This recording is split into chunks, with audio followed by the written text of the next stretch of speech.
Thuolo machielo kendo nyako Ramogi moro wakini machiegni weche manyien mago imar kokalo Ramogi TV. Wan gi mathoth ahinya nyako Ramogi ora ni ber kodwa chako nyaka giko. Odhiambo matarik 2 dwe mar abich higa 2023 nyako Ramogi jwang' waiko ni mathoth kotiyo koda kanonro mar bero mar ringre moyo ji 110 koro setim e gwenge ma Shakahola ka koro nyaka sechegi nonro mar ji 30 osekel duoko magi. Samane magi timore Lydia Achije ma itudo kod weche mag lamo ma itimo yor puonj magalagala ne ochwal e nyim doho ka Paul Mackenzie nokongo chak godo e doho ma Malindi kasto bang'e ochwal nyaka e doho ma Shanzu kama ne jadolo Ezekiel Odero benenitie. Bende pao siasa nyako Ramogi jwang' waiko ni report e county za Nyamago makaluo gi Nairobi kae kama bende ng'anyo magazimio no dhi mbele odiochieng' makawuono. Nyako Ramogi wan gi mathoth ahinya magi to kod mamoko ora ni ber kodwa chakruok nyaka giko mokwongo wayud thuond weche.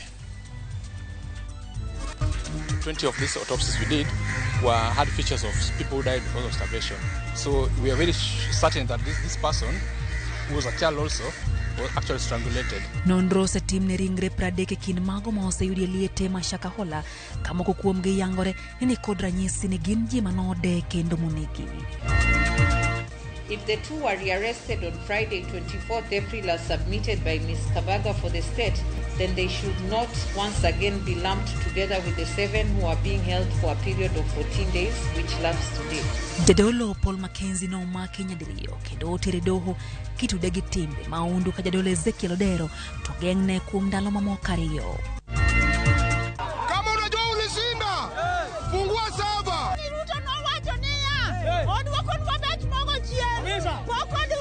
Kweth marazimio la umoja One Kenya Alliance ochako ng'anyo kendo ka obila orakore gi jong'anyo e moko kuom gwenge ma pachuka ka kuonde mamoko to chenro ne odhi nyime kaka pile.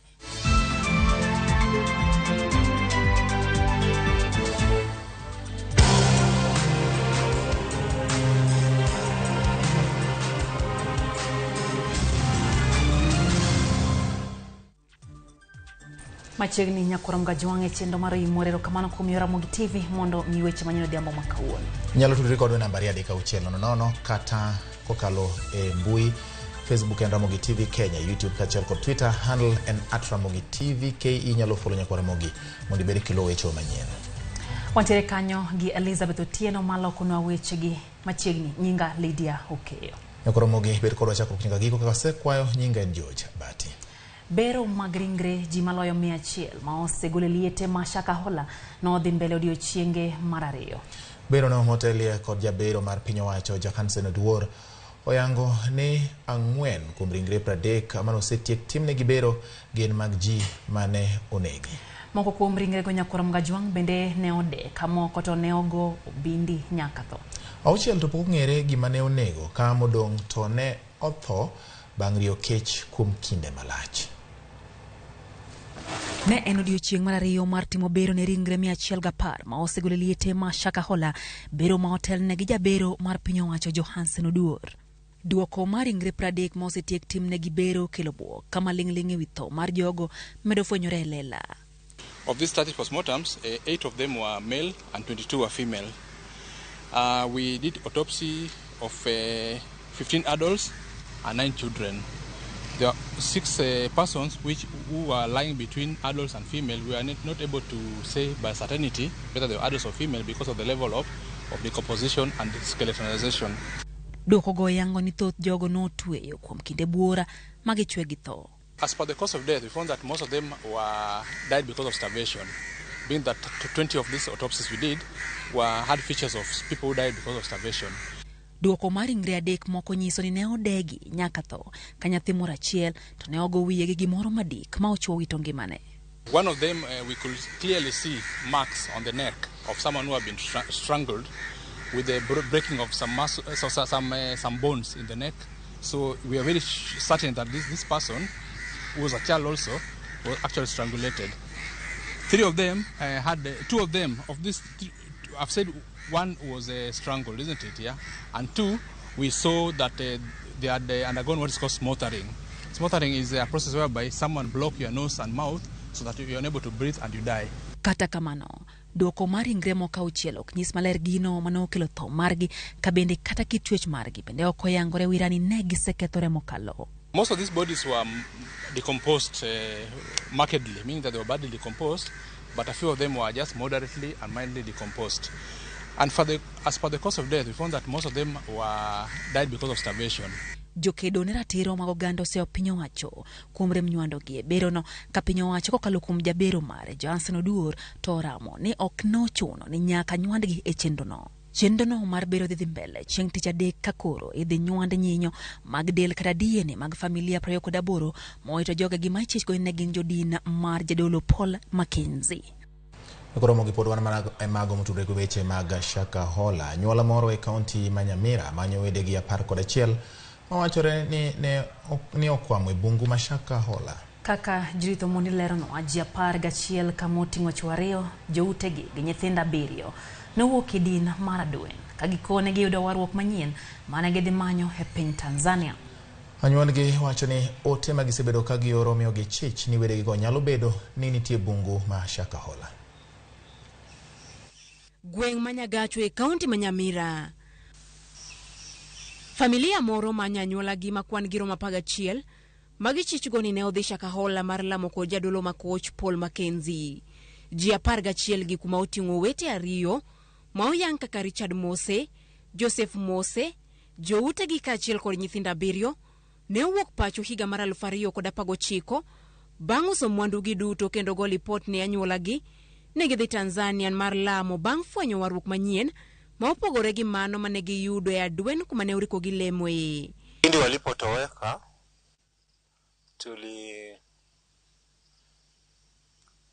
tuliwakosa kwa muda, hatukuwa na mawasiliano. Baadaye wakaanza kucommunicate na ndugu yangu aliyekuwa Nairobi, wakiitisha msaada wa chakula na bidhaa zingine. Kama kuna wakati walikuwa naitisha hema, yani tent. Sasa tukashangaa vyakula kwenye walipo havipo.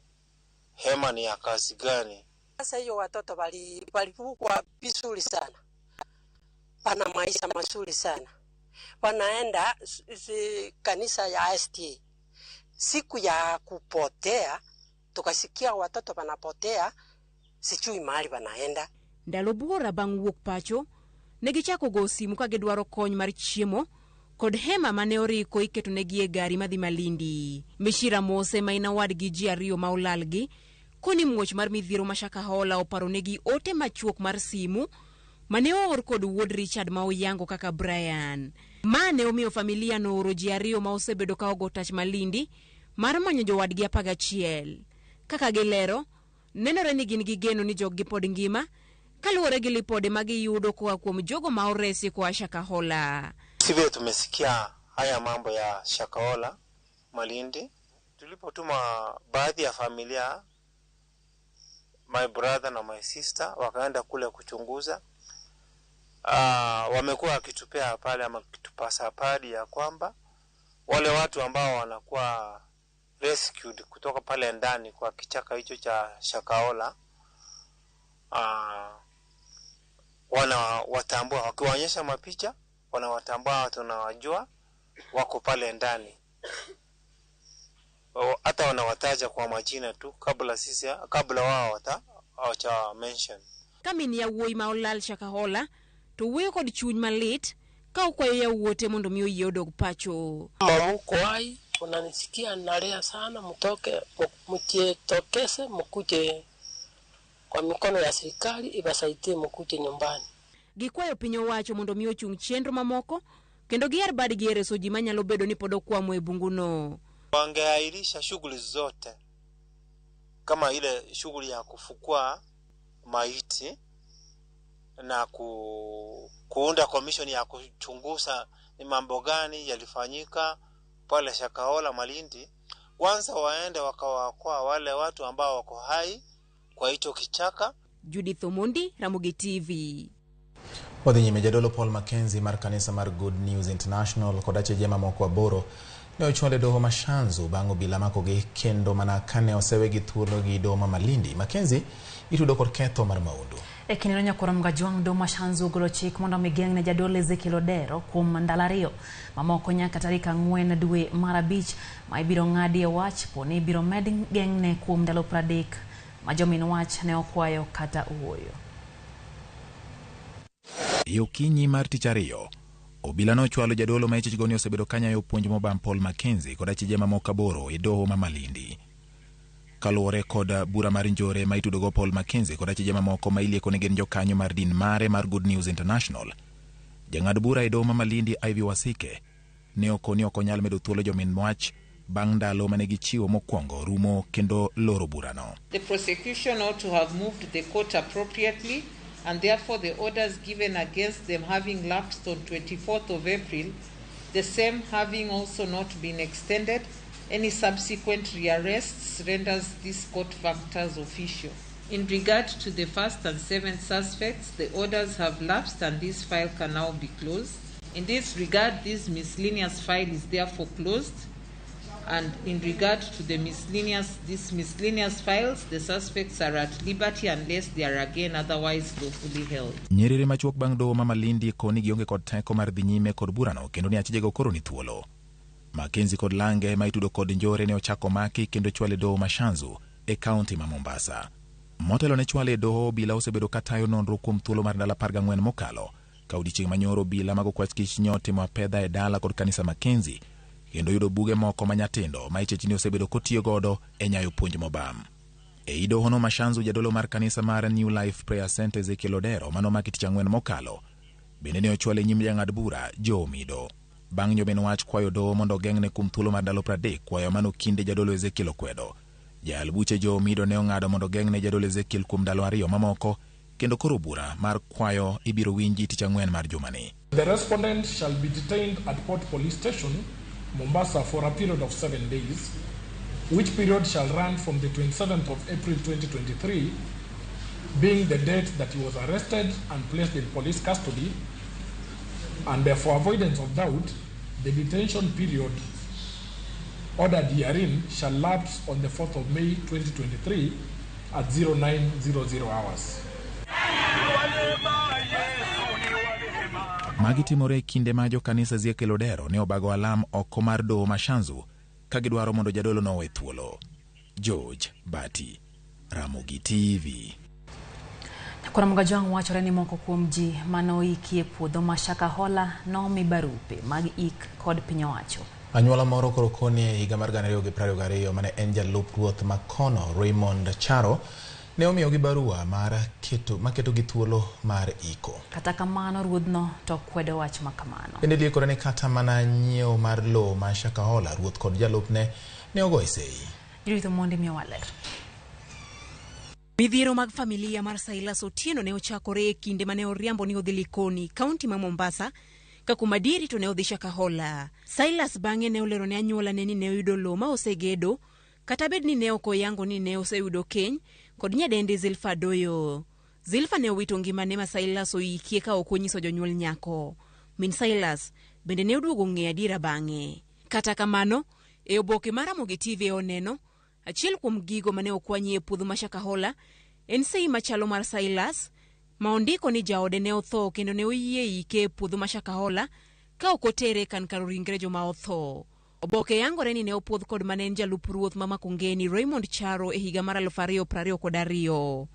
Na 29 wamesika na wewe nasika mtoto ya mwenyewe na mama yake yako na ndugu yake pia kumbasa. Umeelewana huu kijana?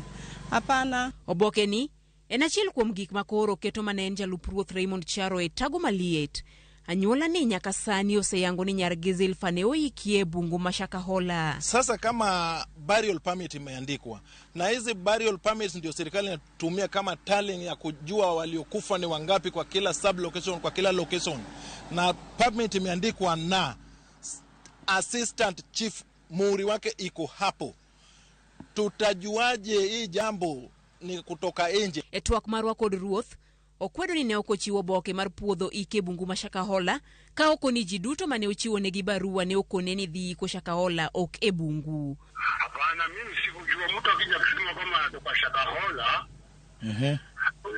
Initial story yote ni kwamba those guys walikuwa wasema kama wanatoka kwa Makenzi. Hao watu hata ukiangalia hivyo, ukiangalia hiyo barua utasema kama walikuwa wanatoka Shakahola.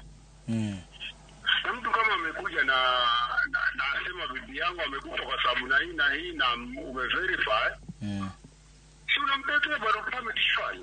Mbona chief angeweza kuongea aseme ya kwa kuna watu ambayo wanauawa hapa, tuokoe hao watu. Tulifika huko ndani tukapata ya kwa chief na assistant chief hao ndio wenye walikuwa wanasimama wakati mashamba zilikuwa zinagawa. Makenzi anagawia watu.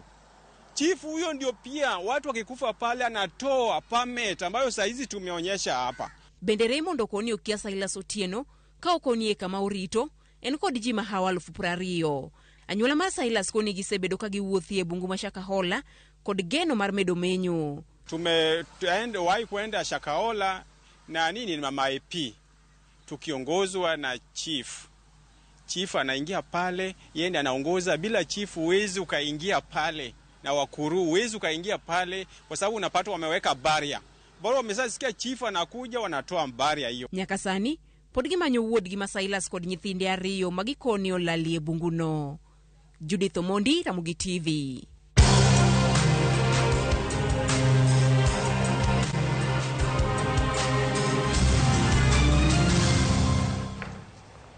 Wasuri nyakoro Ramogi koro were gi mago ma Shakahola kendo wadhi motenre kod weche mag siasa. Jatend migao mar arita Kithure Kindiki oseyo ng'anyo mag Azimio ka osiemogi ni onge ng'anyo ma ibiro yie pacho ka mag rocho kwe. Achije 46 yangore ni omaki kitudo gi kuo kod ketho mwandu e ng'anyo mana obagi kawuono. Kaka jafwambo marwa Walter Nyambagalero, ng'anyo ne otimore e moko kuom gwenge mag Nairobi kata doko ni jatend obila nyocha ne osekumo ng'anyo ma kamago. E kar chung od bura ma Kibre County ma Nairobi, joera mag Azimio monde apaya mar ng'anyo kaka ne ochige kod tend Azimio. En yoro ke kind jopiny kod obila kamiata miye yor diro iro malongo wang kod dina apaya kar jot ma Olympic ma Kibra. So kuna wase wametoka Kibira wakipanda wakiwa kwa genge, na kuna mse mmoja alikuwa ameleta noma hapo, ndo kaingia kwa garage wakaanza kurusha mawe. After hapo sijui nini mehappen, nimejipata tu nikosi. Kinde ng'anyo no, bas mane tero jo wuothe dier boma katiyo kod apaya Mangong Road otoye mach kod rowere mapoko yangi, wach mane miyo bila omedo rida rita kwe. Wan mano adongo bedo chien na go kiyo mar gari machien wawuo godo to mana kanyo mano wapenyo godo.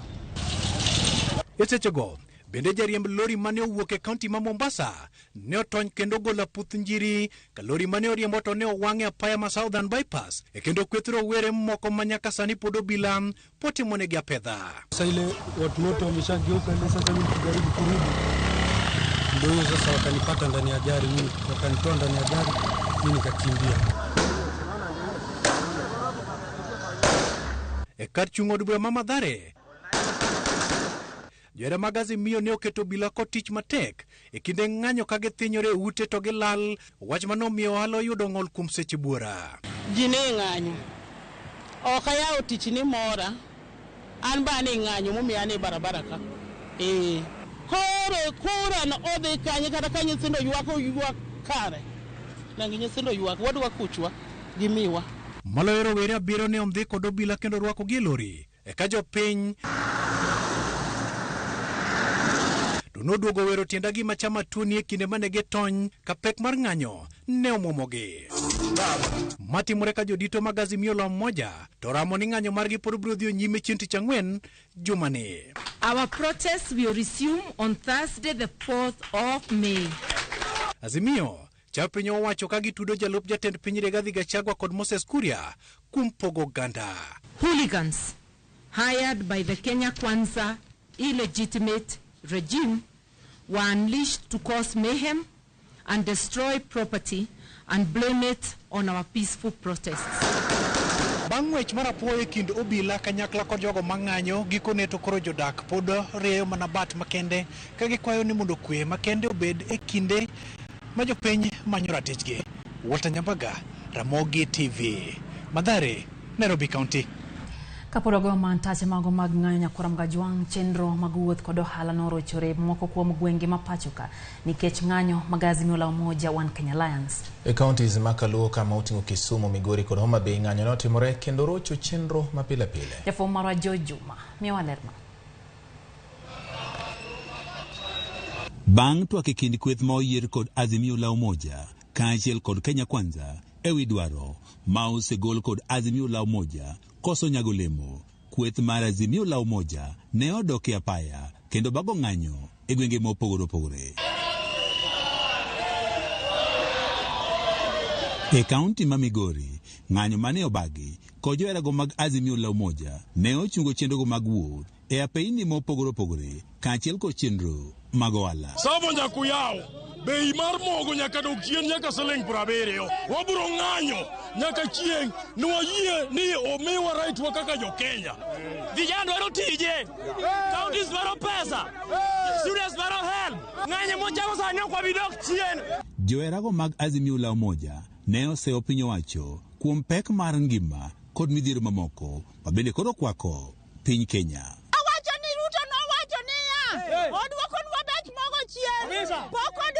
Kaka baba nyose wacho wan bang'e nyaka dakika mogi. Wach mar ariyo. Jogi wisiko nwa gi kwete diri onge. Wadwaro diri mondo wadhi mbele kaka jo Kenya. To e kaunti ma Homa Bay, joherago mag Azimio la Umoja bende ne odino apeyni mopogore opogore kod kite gino bende ochungo chenro mag wuoth. Kaya Ruto dwaro ni mondo tie Kenya ka gi kwe. To oyaw sava mondo wang'eni no yombo maler. Wainyore mang'eny nikech fuel kawuono wadhi go 200 to Ruto leng'aleng'a koro widono ni Ruto ne odwa nang'o. Joheragi mag Azimio la Umoja mane obago ng'anyo ne oywago pek mar ngima. Owuoyo kowacho niya ni bet mogo odwoko piny. Kagi e juma mowacho no bet mogo pod mane endelea kamacho. Tani an gi go landlord mabe pok achulo nikech ngima tek. To gimomiyo ngima bedo matek kama abedo gi gowi nikech pesa okusakulet kake wadware. Ng'anyo ni bende ne ok oweyo oko joherago mag Azimio la Umoja e kaunti ma Kisumu. Jogo mane ng'anyo ne obedo kod rakruok kod ng'wech makoni kod obila e chuny boma ma Kisumu. Joheragi mag Azimio la Umoja wacho ni giikore mar timo ng'anyo pile ka pile nyaka chieng' piny owacho chop dwaro margi. Juma, Ramogi TV. Koro mweko wuok e gwenge makaluo koro wang'eni ma Nairobi. Chuny boma ma Nairobi ne onge kod ng'wech ma koni kod koni ka mathoroga bedo e kinde mag ng'anyo timore. Jafwambo marwa Edwin Okoth ne nitiere chuny boma no kendo miyowa chal mare e odiechieng' mane Azimio la Umoja One Kenya Alliance nochano e limo apise mopogore opogore mag mayudre chuny boma ma Nairobi. Chuny boma ma Nairobi ne en kama ng'anyo mane ochan kod Azimio la Umoja One Kenya ne dhi chwe chieng'. Kaluwore kod chenro mar ng'anyo mane geto kuonde ma ok tin 3 mayudore e chuny boma. Azimio ne chano limo apis jatend piny Kenya kaachiel kod treasury ma oting'o migawo mar omenda mane Harambee Avenue. Anniversary Towers kama oting'o apise mag duol matayo yiero IEBC emane chenro no yango ni ng'anyo dhi chakore. Kuom mano, obila ne ogoyo tach e mbele Anniversary Towers odiechieng' mangima. Mana kaka ne gigoyo tach kuonde mamoko e chuny boma kaachiel kod nderni madonjo e chuny boma. Boma ne ni nono ka moko kuom ohelni ok oyiepo odiechieng' mangima. Kata kuonde ma ichungoe geche ne yudore mayot ka opogore kod chal mar boma kata mana chieng' odira. Ne ohelni mane ok oyepo nitiere lal manyaka gikwan kaluwore ni ute mag ohalago to pod gichulo mana kaka pile. Ka kaunti ma Nairobi bende choko mare mawuok kuom weg nyamburko machungo geche boma odiechieng' ka odiechieng' ne ondusore matin. Kata kamano, kwe mane onene chuny boma ma Nairobi ne en lwasi maber ne jogo mawuotho ka gidhi e yoregi mag yuto mopogore opogore. Kwe chuny boma bende ne en ranyisi ni chuny boma ma Nairobi nyalo bet kod kwe kata ka gwenge mamoko manie alwora mare to kwe okethore kendo oganda lawre kod obila e ng'anyo. Ka opogore gi ng'anyo ma osenene kinde mosekalo, ng'wech ma koni gi koni e kind oganda kod obila ne ok oneno kawuono. To kata kamano, ohelni mamoko noloro ka bende kwan mag jogo mabiro e chuny boma bende ne nenore ka odok piny. Edwin Okoth, Ramogi TV, Nairobi. Daka praro kod ang'wen nyakoromo ga jwang' bang' sadek mar otieno chenro eno imore medo mi weche manyien e chenro ni e Ramogi TV. Nwanyisi kata nyago kondo mbaka kapok waywe dwaer mar somo kuom otegi mondo mi wawinjie pach jopiny. George Bati. Erokamano nya Lydia. Opio Ndwari Ukeo Gadala wacho ni Bati wach ma Sakaola ni lit ndi Nyasaye ma mondo mi okony jo Kenya mano kaka ondiko kanyo nyakwa Ramogi. Weche mamoko mabende wuok otenore min Belinda mar Kisendo wacho ni Bati mosna Lydia weche manyien nenore no malera ahinya. Weche Mackenzie gi Ezekiel emomako manadhowa Saba bende koro nyaka yawa mano bende pache kanyo ma ogolo e weche gi. Eriko Demo kaya chunge kanyamkago Ramogi ler an koro asaye ng'anyo aneno mos arito ng'anyo machielo. No kanyo ka Quinta Budi mano kanyo mwalimu ticha wacho ni nitiere kodwa chenro ni erokamano ahinya kabinda neno kanyo ka nitiere ote ka Bati moya kuom mako jwang' David Omondi wacho kanyo ni kamocho mar piny Kenya chomo sane dhi miyo rawere matindo donjo timbe mag machienglo. Garo William Oriema wacho ni ka nitiere Nyaramba Ramogi TV yo makare gin kanyo gi Dogo Doba Nyabera Dala. Molo Martha Ochieng bende wacho ni Paul Mackenzie to kikwe kakare wacho ni nitiere kaka koro kare no yiki kanyo wacho ni nitie gima koro nyaka timne akono timo na joma moko Bati aparo ni mano pachen bende. Gabriel Chienga wacho ni en bende nitiere kuwuok Mombasa kato Peter Utedo to wacho kanyo ni wacho ni jogo mane ng'anyo ema no ketho trailer cha Bati kendo wacho ni nitiere jok mano okelo jokuoe e kinde jo ng'anyo. Wacho ni jo obila to ko winjo ti kod teko ma ok winjore e ng'anyo mitime yor kwe kata kamano chich ne nitiere jinjore mos monywandi e ng'anyo manitimo kawuono. Kanyo bende Dickens Odhiambo Lo wuoda Lego Nina watching live from Kariadudu Nairobi wacho ni Ramogi TV ler kendo bera ahinya maneno Ramogi TV kendo Ramogi TV ler gwenge mag Hawagaya obila were kod joma ng'anyo odhi nyime maniluongo ni Alex kawuok e gwenge mag Hawagaya. Wuoro wach ma Sakaola ni otek adier Nyasaye ema ong'eyo maniluongo ni Nyawino ni ong'eyo Nyawino ni Nyalenda nitiere Nyalenda. Nando bende ka Pastor George Marodi Kopanyo wacho ni wach ma Sakaola licha ahinya kendo konego tude gi kit lamo mora mar Nyasaye. Wacho ni ma en tim jore Bati ni ok winjo waluong kala ni jadolo ma en tim jore. Kaito bende neno ka Tabia Saka wacho ni nitiere kodwa kaka pile. Nyango Sara mene wacho ni nitiere kodwa ka Jackson Mbuya ni kanyo kaito Alan Tindiwod Nyalkinyi to wacho kanyo ni en bende nitiere kodwa kata kamano wacho ni gima omono Raila gi Ruto Romauo podokia. Wan bende nyakwa Ramogi pod wakia waketo wang'wa kopo ni nitiere gima biro miyo kata seche mago nyalo timore wabiro keto gi ayanga ne in mondo ibed gi ng'eyo kaka pile mae odwa mar ng'eyo gik matimore. We wadhi ywe nyakwa Ramogi to ka waduogo pod wan gi mathoth kaka mabiro ne.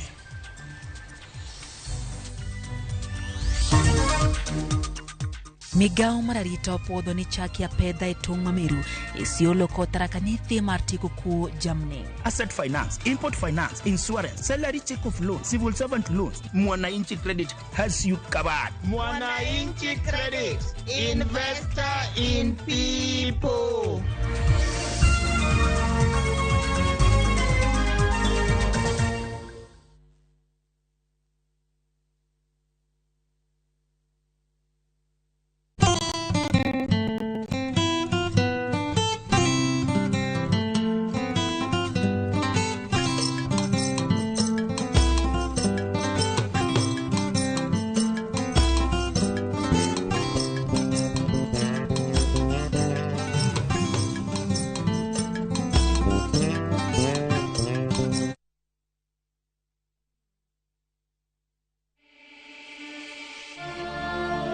In what is now Kenya's worst drought in 40 years, over 5 million Kenyans are facing starvation. And almost 1 million children are staring into an uncertain future due to hunger and malnutrition. The situation is predicted to get even worse in the coming months. Our time to act is now.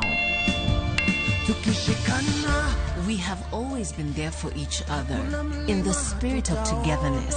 One people, one nation. Together, we can help children in the worst hit counties to have a tomorrow to look forward to. Every help counts. To send your donation, dial *802# on your phone or visit www.saidika.co.ke, an initiative of Kenya Red Cross Society and Saidika.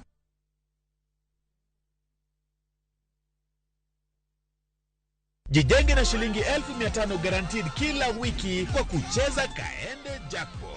Shiriki kwa kutumia 50 bob pekee, cheza na Autopic kwa kutuma neno KJP kwa 29063. Not for persons under the age of 18. BCLB number 416.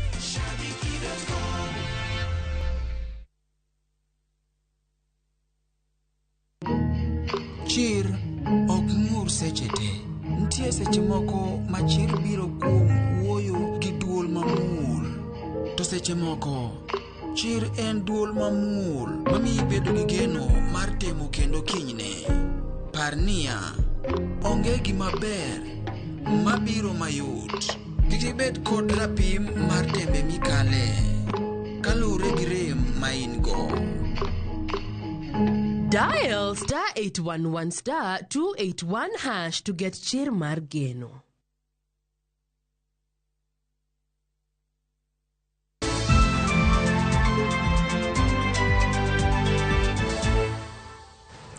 Machiegni kendo nyakura mgajwang' erokamano kuom medo kete mana ka Ramogi TV. Wadhi mbele gi miyo weche manyien ka koro pod wago mantache mago mag siasa. Kweth mar Kenya Kwanza koro nyiso Azimio la Umoja One Kenya Alliance mondo mi oyier e kind bedo kod gi twak koso bago ng'anye pacho ka.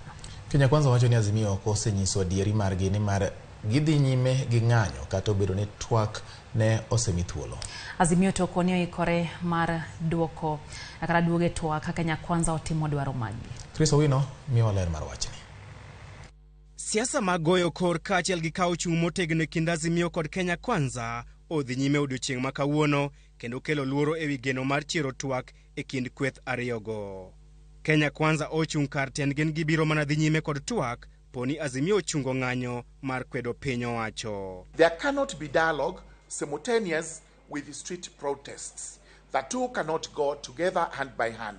Either we talk or they demonstrate. Kaluwore kod Kenya Kwanza, onge wach matek manyalo tamo ji 14 ka giwacho ni giikore mar loko chung' margi kaka yo mar kelo kwe e pacho kae. We are prepared for the sake of our beloved country, Kenya, to bend in different directions over and over again so that these talks are successful and we heed the call, as we heed the call from His Excellency the President, William Samoei Ruto, for peace in the country and for dialogue over the issues of mutual interest affecting Kenyans. Kata kamano, gikwayo Azimio mondo we loko chung' margi kinde ka kinde, gino magiwacho ni en okenge mar thiro twak.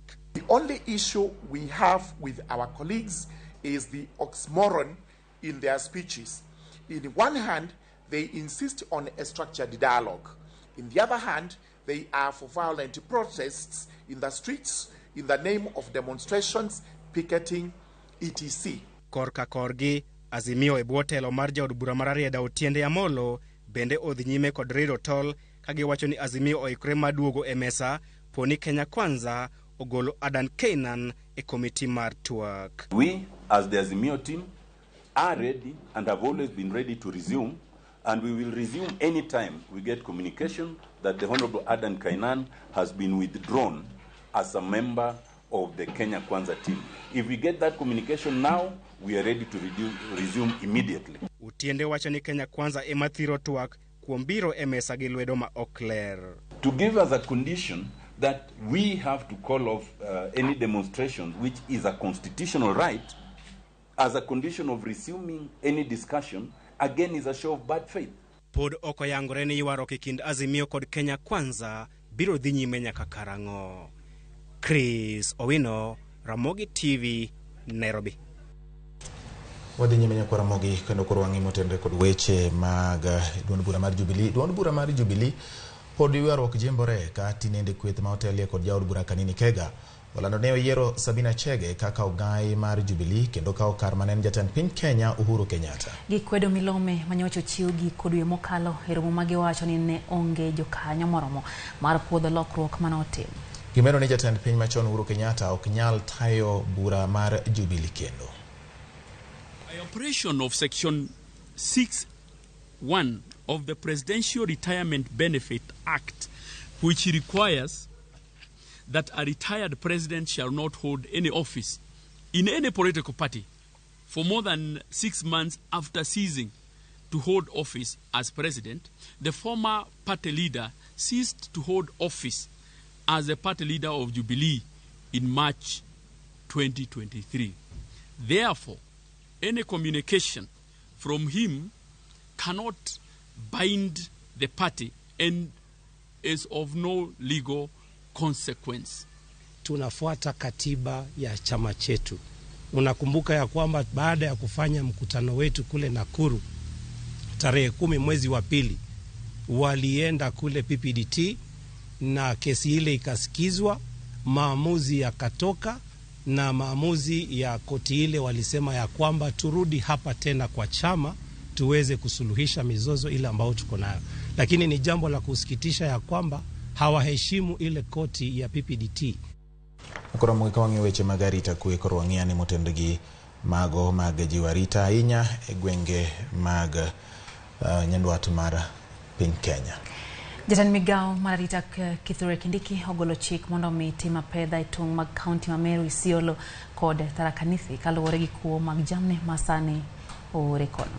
Kolose gwenge mag Antubetwe kiongo kamanyocha ne onegi MCA mar gwengno gi jonjore chieng' Jumapil. Jatend migao no singo mar neno ni kuo mar jamni kod monjgo otieki chutho. Bende ogolo chike ne obila makedo gi kuo jamni ochug kambi margi alwora no mar kedo gi maundu.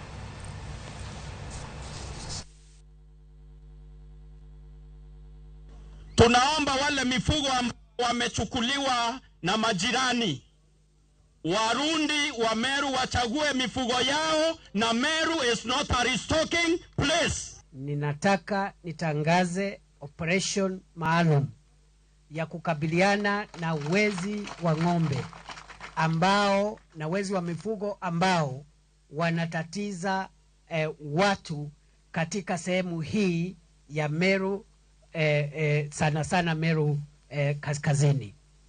This area is now essentially a security operation area.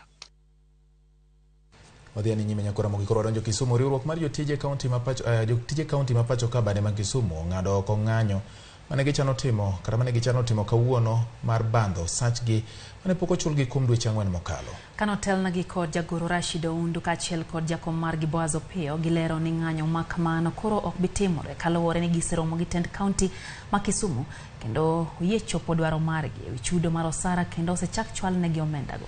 Gijiwo jotije duto ma kaunti mondo mi odhi nyime kod tich chakre kiny ma ok olewo.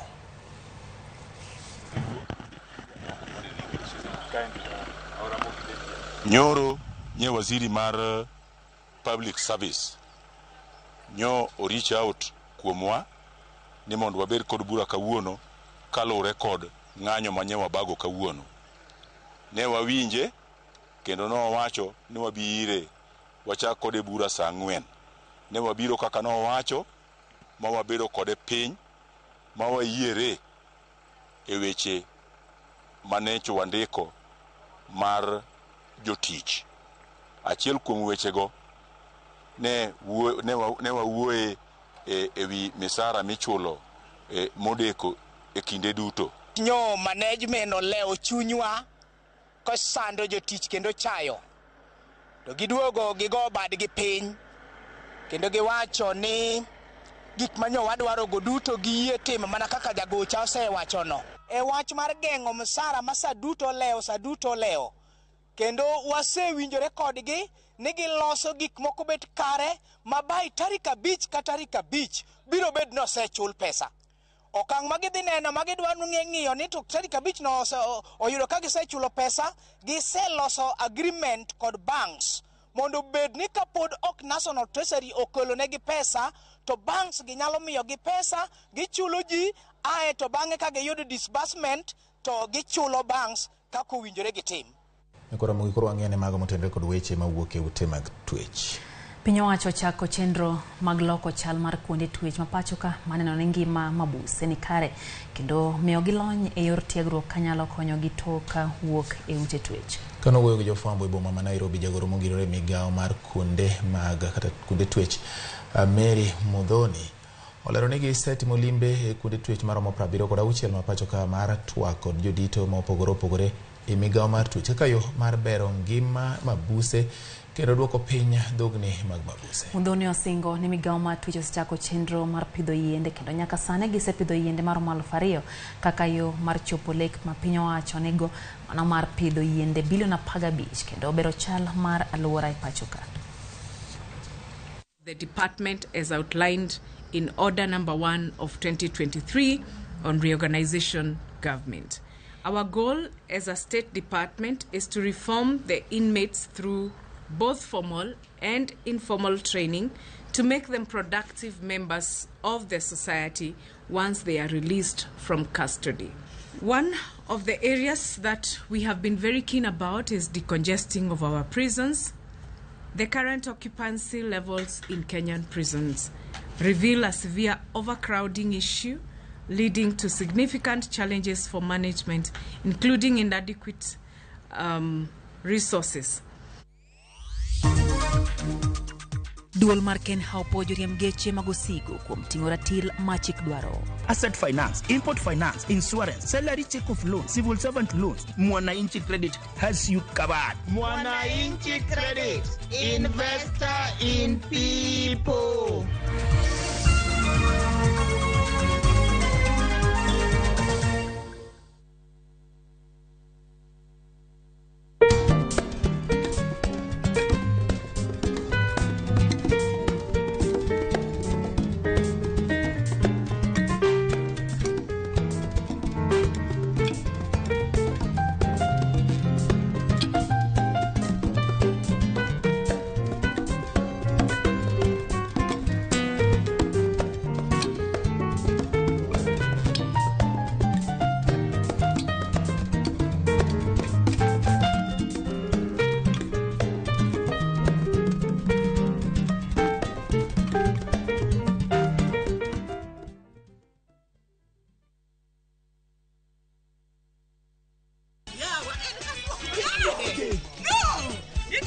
E piny mamor ting'o loch. Can you handle the pressure? Wakelo ni Nyarkochia. Nyarkochia. Oh, kali Nyarkochia. Chungalo. Serikali saidia. Suod machiegni ka ng'wei. Mami nyiero gi golo paro mang'eny. Gigola gi ng'wei. Gitera kaji. Ne kaka ngima boma gi hera nyalo kaso dhano. Wach hera gi HD ok wach ka kucha. Kadengele. Wogi. Nyarkochia, tich abich, saa 1:45 mar otieno.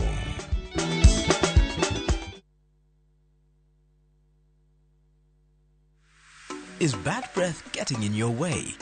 FreshMed mouthwash is formulated with fluoride and essential oils designed to fight bacteria that causes bad breath and tooth decay, working to give you a stronger enamel, fresher breath, and healthier gums. For better oral hygiene, try FreshMed today. Available in ice mint and spearmint flavors in all outlets near you. From Tropical Brands.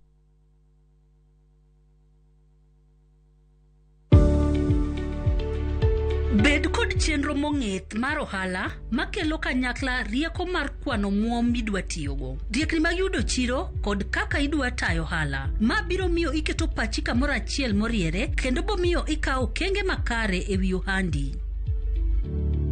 As a woman in business, let KCB fire up your female-led and made enterprise, KCB Flame. To find out more, call 0711 087 000 and visit us at any KCB branch countrywide. Jijenge na shilingi 1500 guaranteed kila wiki kwa kucheza Kaende Jackpot. Shiriki kwa kutumia 50 bob pekee, cheza na Autopic kwa kutuma neno KJP kwa 29063. Not for persons under the age of 18. BCLB number 416.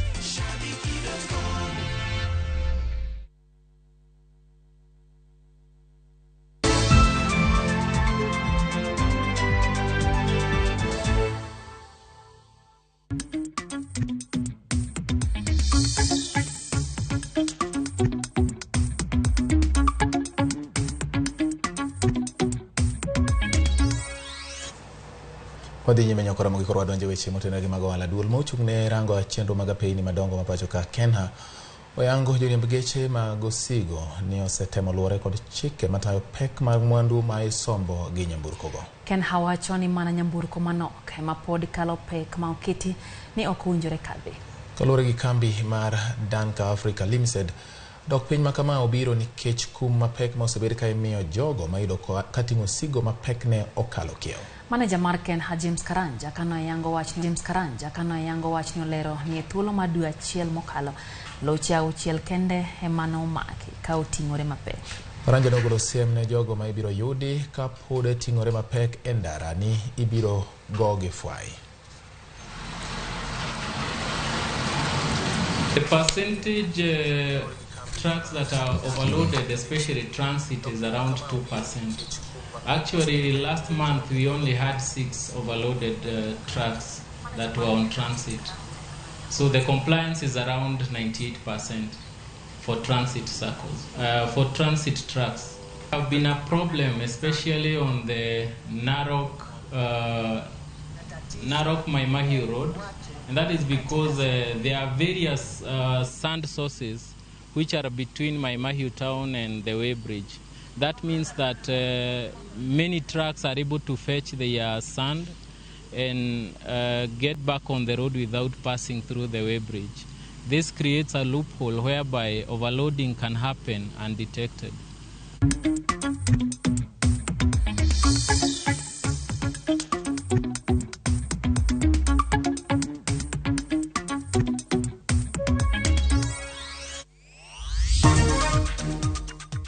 Sofapaka oloyo Vihiga Bullets e tugo mar League mar KPL. Asset finance, import finance, insurance, salary check of loan, civil servant loans. Mwananchi Credit has you covered. Mwananchi Credit, investor in people.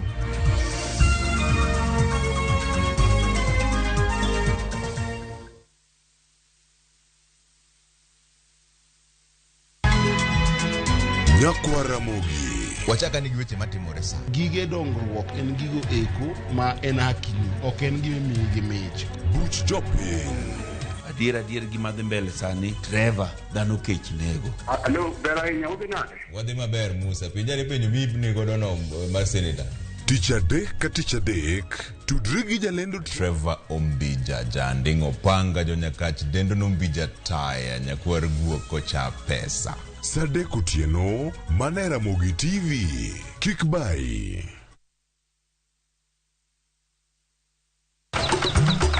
E odiochieng' mar aboro, Nyasaye nong'iyo piny moneno ni ber koketo jarit e paradiso mare mane piny ka. Emomiyo Nyasaye nochweyo japur. Chakore achaka gi kodhi achiel mopidho gi hera matin. Gweth mar koth, kendo bang'e oti ka okelo chiemo ma wachamo. Donge wanyalo loso puodho maber ma wacham chiemo mawuok kama ler kendo kama mor. Riwri gi alori nyaka Black e chenro mar pur gi ohala. Chieng' tich adek ka tich adek, saa 1:45 mar otieno. Mane Ramogi TV.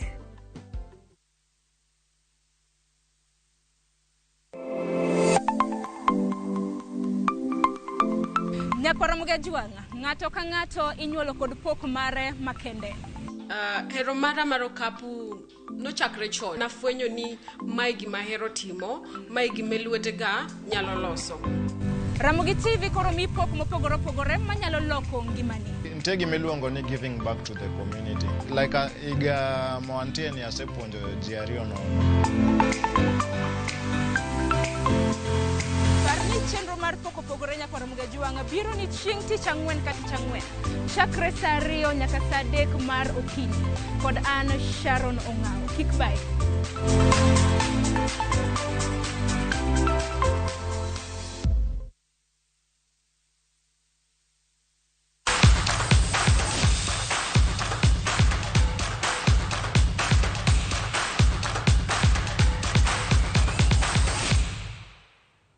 weche tuke. Joloch e tuke mag sikunde sekondar tam mokwongo biro timo ikruok ne tuke mag Afrika ma Ugwe ka tuke mag tam mar ariyo ibiro bagi e kaunti ma Kakamega dwe mar aboro. James Opondo nigi ler mathoth kaka sikunde ma joloch e kinde ka kinde noyudo katugo pek e boma ma Eldoret. Mago tuke mag sikunde sekondar e boma ma Eldoret, kaunti ma Uasin Gishu. Riwruok matayo tuke mag sikunde sekondar kaachiel gi sikunde manotiek thuolo adek mokwongo biro timo ikruok margi ne tuke mag sikunde sekondar mag Afrika ma Ugwe mibiro bagi dwe mar aboro e boma ma Kigali, Rwanda. KSSA is the biggest platform of showing the talent of the school boys and girls, and during that period that did not happen. And it was a big loss, not just for us, but for the children, because if the talent is not identified and nurtured, they might never know that they had that talent. Tukegi noduogo e wang'e bang' higni adek ka joloch mapile ka pile e kidienje mopogore opogore logi sikunde manyien. Dr. Agre matugo tuke mag okapu e kind yowuowi, Kaya Tiwe mabende tugo tuke mag okapu e kind nyiri, Moi Girls matugo tuke mag handball Kamusinga kaachiel gi St. Anthony Boys High School duto nolo. Our team also plays in Women Basketball Division 1, so we've just been playing throughout. So that has been just our success. We've been practicing, believing in God. We've been beating universities in the league, and we just imagine that as any school cannot beat us when we come for this championship. Tuke mag hockey e kinde nyiri, tim mar Nyamira mawuok Bondo nonyiso kitugo maber kendo kawo loch margi mokwongo kuom higni 5 mokalo. Nyamira noloyo finals higa mokalo e tuke mag Afrika ma Ugwe gi tim mar Kakungulu mawuok e piny mar Uganda. Hospital Hill emanobedo tim kende e tuke mag handball gi okapu loyo okombe gi mane giloyo higa mokalo. We've always been working on continuity of the team, and that is what has built us. And again, that support, the endless support from the admin, because hockey is an expensive game. Buying a hockey stick, one hockey stick, a good one, is not less than 7,000. So that support, going for friendlies and tournaments is actually what has pushed us to this particular level. Tuke mag tama mar ariyo kama oting'o adhula, volleyball, tuke okapu jotugo adek koni gi koni, rugby jotugo abiriyo koni gi koni, kaachiel kod tugo mar netball duto ibiro bagi kaunti ma Kakamega kapok joloch duto yuoro e tuke mag Afrika ma Ugwe. James Opondo, Ramogi TV. Club mar Sofapaka nowuok chien kendo loyo Vihiga Bullets gonde adek kuom ariyo tuke mag adhula e lig maduong' e pacho ka manobagi alap ma Bukungu Stadium e kaunti ma Kakamega. Joseph Oyugi noloyo ne Vihiga Bullets gol mokwongo e dakika mar 40 kapok jatugo Sebastian Sande loyo ne Sofapaka dakika adek bang'e. Katugo nodhi e yueyo gol 1-1. Vihiga noyudo gol mar ariyo e dakika mar 48, kata kamano Sofapaka noyudo gol margi mar ariyo kokalo kuom jatugo Rodi Mag e dakika mar 61. Stanley Ben noloyo ne Batoto Bamungu gol mar adek mar loch e dakika mar 73.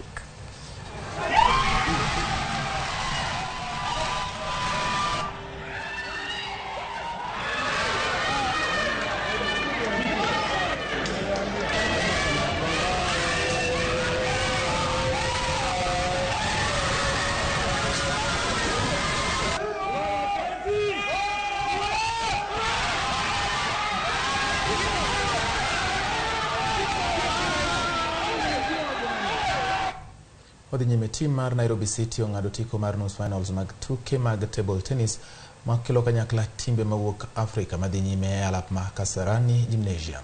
Nairobi City noloyo tim mar Gardens Courts mawuok Djibouti sets 3-2. E tugo motelo, Nairobi City noloyo sets 3-0 gi joloch higa mokalo NP mawuok e piny mar Misri. E tugo machielo nyakora Mgajwang City Eagles mabende wuok pacho ka moting'o Bran Mutua, Josiah Wandera gi Peter Theuri nolo kendo duoke tuke mag manyo otiko mar dhi mbele gi tuke. E kidieny mar wakeni tim mar Projector Ladies mawuok e piny mar Egypt, Nakasero mawuok Uganda, Commercial Bank of Ethiopia kaachiel kod tim mar Vision Table Tennis mawuok e piny mar Rwanda ong'ado tiko mar nus finals. Timbe ariyo mag Nairobi City gi City Eagle nothich oko e tukegi.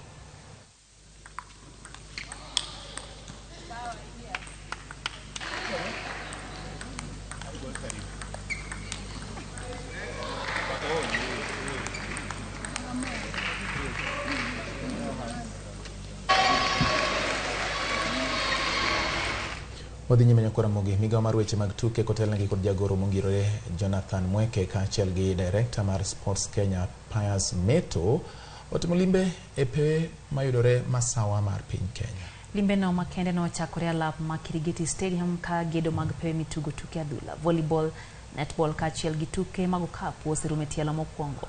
Elap machielo mane otimie limbe en mar Karatu Stadium mayudore e chuny kar chung od bura mag Gatundu South kama gedo nochung' nikech rem mar chulo kambi magedo. Mweke notieko limbe mare alap ma Wang'uru Stadium mayudre Mwea kama gedo mar alabno chiegni rumoe. Gedo mar alabno igeno ni biro rumo dweche 3 mabiro kendo ibiro kete lwet sirikal mar kaunti ma Kirinyaga. This stadium is going to open up this place economically. It's going to add to the GDP of Mwea because it has a capacity of 15,000 people. And those 15,000 people is not going to be only people from Mwea. We're going to be holding international tournaments. And we are happy the way it has come out. We've just noted some finishing issues that we want to fix as a ministry before we hand it over. So that we are handing over something of good standards and good quality to the people of Kirinyaga. We have a very good program from the ministry called Talanta Hela. Tunataka tuzunguke tutafute vipawa from our young men and women so that we can develop them. So possibly we'll be talking to the leadership here where we can bring an academy, a sports academy here.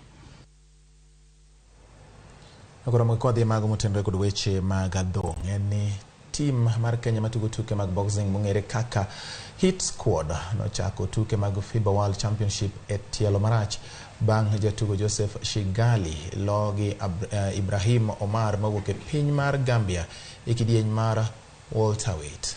E tugo mar ariyo nyakora Mgajwang Hezron Maganga nobedo gi tugo maber kendo loyo Henry Titufa mawuok e piny mar France e kidieny mar cruiserweight. Team Kenya nomolo e piny mar Uzbekistan chieng' wuok tich gotieno. Jotugo aboro ma Kenya biro dhi mbele gi tuke gi marumo tarik 14 dwe ni. Ivo Vinya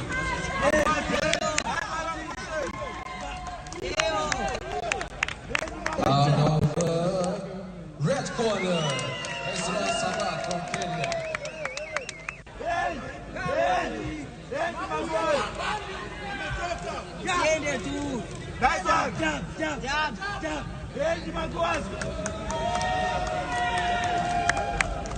Ivo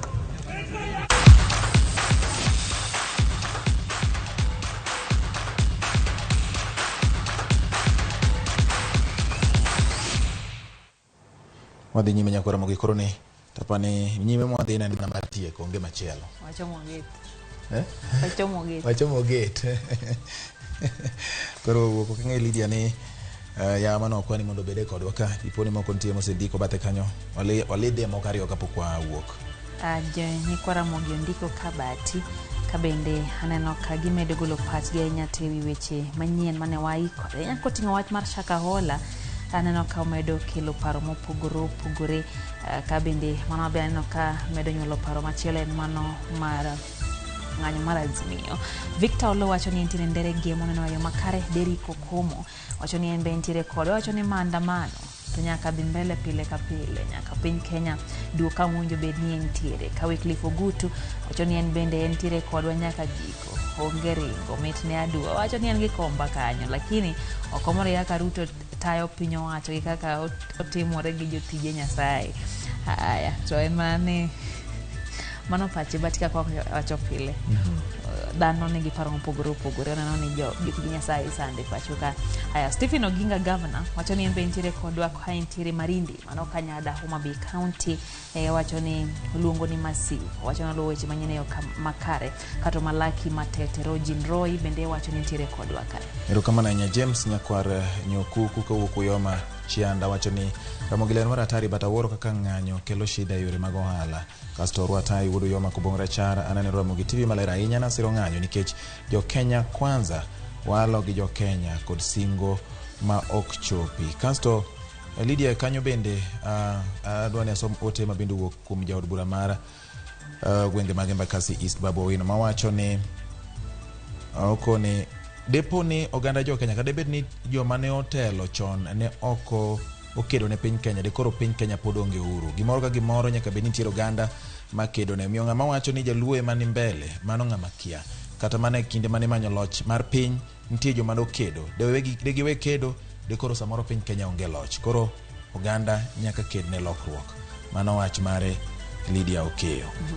Anyanga Makopiyo jago Katuma bende wacho kanyo ni omor gi weche manyien, kata kamano wacho ni sani mogo pode en mana 200 gi wiye. Wacho ni piny te kadua, kata kamano Ramogi TV wacho no oneno kata kodenyo ka intiere gi Katuma.